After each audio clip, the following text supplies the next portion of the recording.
बावुज़ू होकर बैठना। जी वालेकुम अस्सलाम वरहमतुल्लाहि वबरकातुहू। सूरह अनफ़ाल की आयत नंबर 63 में अल्लाह ताला फरमाते हैं वअल्लफ़ बैना क़ुलूबिहिम।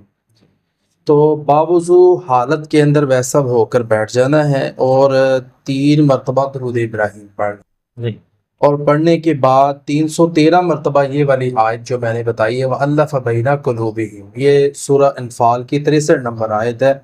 इसको पढ़ें, आखिर में फिर 3 मरतबा दुरूद इब्राहीम पढ़ें और इसके साथ साथ दोनों के दरमियान सुलह, मोहब्बत, तलाक से बचाओ और इसके लिए पूरी ये नियत करके ये अमल करें और आखिर पे दुआ करें।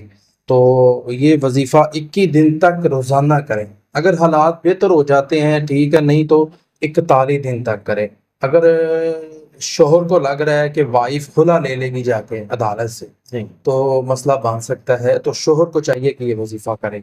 अगर बीवी परेशान है कि मेरा शोहर